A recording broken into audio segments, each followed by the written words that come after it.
اور ایک موقع پر حضرت عبداللہ ابن مسعود رضی اللہ تعالیٰ عنہ، صحیح بخاری اور مسلم کے اندر مستند حدیث ہے، حضرت عبداللہ ابن مسعود فرماتے ہیں حضور اکرم صلی اللہ علیہ وسلم فرمایا قال النبی صلی اللہ علیہ وسلم لیس منا من ضرب الخدور وشق الجیوب ودعا بدعوى الجاہلیہ، اس آدمی کا ہمارے ساتھ کوئی تعلق نہیں ہے جو سینہ کو بھی کرتا ہے اور چہرے کو پیٹتا ہے۔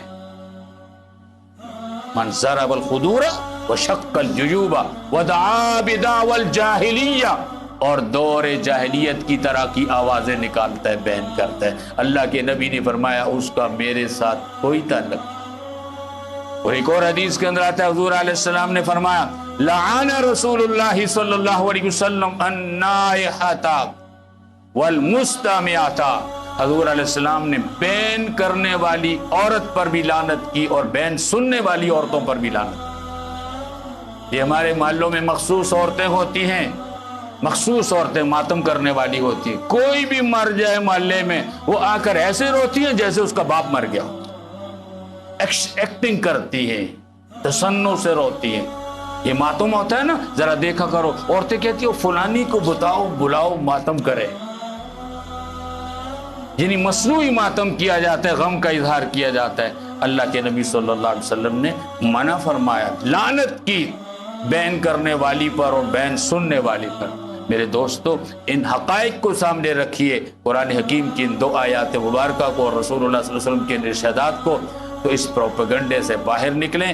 محرم الحرام عام مہینوں کی طرح ایک مہینہ ہے، یہ ماتم کا مہینہ نہیں ہے، یہ غم کا مہینہ نہیں ہے، یہ شوق کا مہینہ نہیں ہے، یہ کالے کپڑے پہننے کا مہینہ نہیں ہے، یہ تعزیے کا مہینہ نہیں ہے، یہ جو ہے چہرہ اور بال نوچنے کا اور نوحہ کرنے کا مہینہ نہیں ہے۔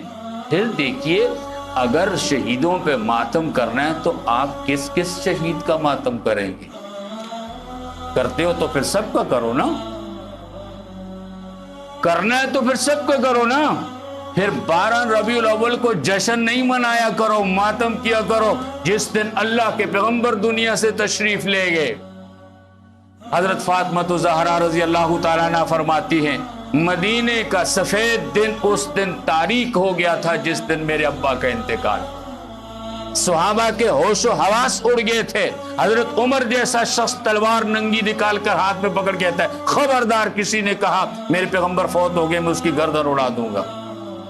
تو پھر تو 12 ربیع الاول کو ماتم کرنا چاہیے، اللہ کے نبی کا ماتم کرنا چاہیے۔ انسان تو انسان، جانوروں پر بھی غم تھا۔ حضور علیہ السلام کا وہ سواری کا گدھا جس پہ آپ سواری کیا کرتے تھے، جب آپ کا انتقال ہوا اس گدھے نے ایک ویران کنویں میں چھلانگ لگا کے مر گیا، گدھا مر گیا۔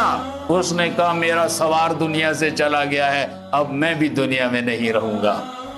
مدینہ میں کھجوروں کے باغ میں ایک صحابی کے کانوں میں خبر پہنچی کہ حضور علیہ السلام کی وفات ہو گئی ہے۔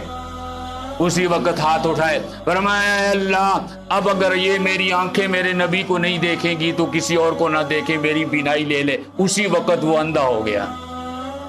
کتنا غم تھا صحابہ کرام کو۔ تو دوستو، اگر ماتم جائز ہوتا تو ہم 12 ربیع الاول کو ماتم کرتے۔